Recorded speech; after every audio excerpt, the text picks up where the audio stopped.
Welcome back, everyone. We're diving into a test match today that, well, let's just say it rewrote some history books. India versus New Zealand in Bengaluru. Yeah, this one was special. New Zealand getting their first test win in India since 1988, breaking a 36-year drought. That's massive. Huge. And you know what adds to the intrigue? It all kicked off with a curveball day one, completely rained out, third time in history that's happened for a test match in India. Yeah. Makes you think, how does that impact a team's mindset going forward? It's a great point. Cricket, it's as much mental as it is physical, right? That kind of delay can throw off your groove, your momentum. But on the flip side, it's a chance to regroup, reassess, come back even stronger. And strong they came, particularly New Zealand on day two. Matt Henry, their pace bowler, really used those conditions to his advantage. Oh, absolutely. When we talk about helpful conditions, often it means there's a bit of moisture on that pitch. Assists the swing, the movement of the ball, makes it that much tougher for the batsman. Right, exactly. And Henry bowled superbly. Got to give him credit. 4 wickets for 91 runs, India at 84 for 4 early on. Talk about pressure. Imagine being an Indian batsman on your home turf, expectations sky high. Must have felt the weight of the world on their shoulders. No doubt. But when it looked like New Zealand might just run away with it, India found their answer. Sarfaraz Khan. What a knock. Khan's 150 not out, it was fearless, took on the New Zealand bowlers head on, almost like he was saying, all right, enough of that, we're fighting back. That's test match cricket for you, eh? Momentum shifts like the tide. One player can single-handedly turn the tables. Amazing to watch. You said it. And that's what makes this match so gripping. It swung back and forth, kept you on the edge of your seat, like on day 3, for example. Ah, yes. Rachin Ravindra stepping up for New Zealand. He was instrumental throughout this match. Absolutely crucial. The composure he showed at such a young age, especially against a world-class spin attack like India's, it was remarkable. 130 runs on that pitch, showed real guts, and of course the technical skill. That's what I love about these deep dives. Sure, the scorecard tells a story, but to understand how a young player like Ravindra dug deep, faced those seasoned pros, that's the good stuff. That's what gives you a real appreciation for this game. Couldn't agree more. Those details, they paint a picture of the mental battle, the skill involved, really reveals the character of these athletes. You know, you might think a young batsman like Ravindra getting a century would make it New Zealand's day, but test matches, they're marathons, not sprints. India, they weren't done yet. Not by a long shot. They rallied back, ending their innings at 462 all out, setting the stage for another fascinating chapter in this match. Oh, for sure. And this is where we see Jasprit Bumrah, India's main man with the ball, really come into his own. Bumrah, always a threat. He bowled with incredible control, picked up 3 crucial wickets for 97 runs.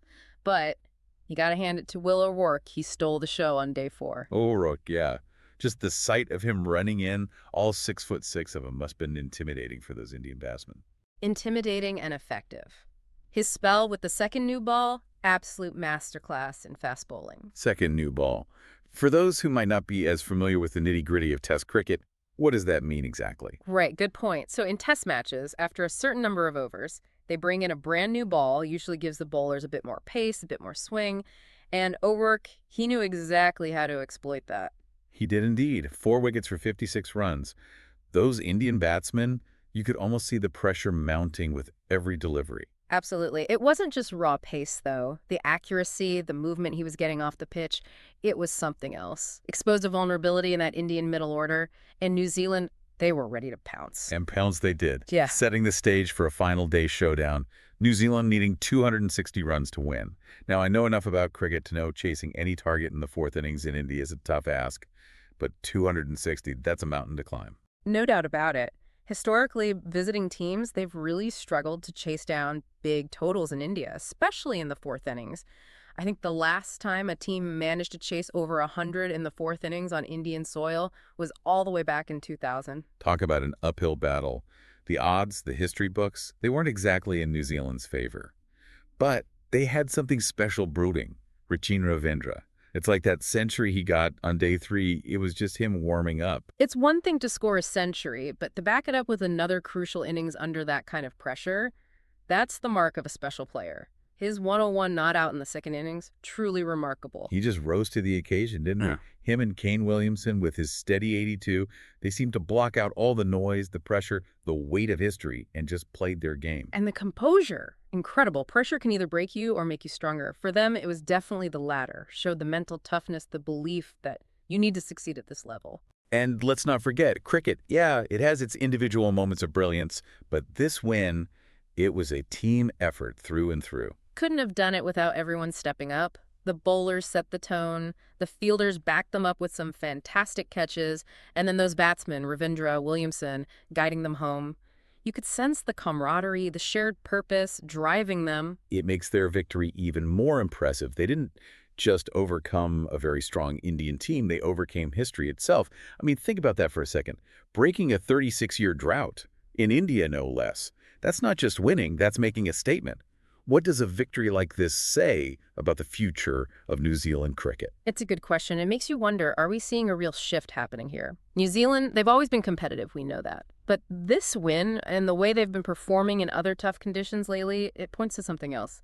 A new level of consistency, resilience. Yeah, it's like they've found another gear, right? And not just in their skills, but in their belief. You can see it translating to how they perform, even under the most intense pressure. Exactly. That's the difference, isn't it, between a good team and a great team? It's that ability to rise to the occasion, to dig deep, find that extra gear when it matters most, even when everything seems stacked against them. And this match, man, it was full of those moments. It's a- Weathering that early storm from Matt Henry, the brilliance of Sarfaraz Khan's counterattack, Ravindra's composure, the sheer guts of that entire New Zealand team. What a roller coaster. That's Test cricket at its finest, right? The ebb and flow, the back and forth, the strategy, the mental game. It's a marathon, not a sprint, they say, and this match proved it. 5 days of pure skill, temperament, testing your limits. Absolutely. And for our listeners, I think the key takeaway here from this historic match is that it wasn't just about individual brilliance. Sure, we saw incredible performances, but New Zealand's win, it was about teamwork. It was about resilience. It was about that unwavering belief in their ability to achieve something extraordinary. Well said. This is a match that'll be analyzed, dissected, studied for years to come. Not just for the result, but for the lessons it offers. The power of self-belief, the importance of recognizing and seizing those crucial moments, those turning points that can change everything. Couldn't agree more. This match had it all, folks. A true clash of titans, a spectacle of skill and determination. And on that note, we'll wrap up our deep dive into this incredible test match. Until next time, keep exploring the game. Keep that love for cricket alive.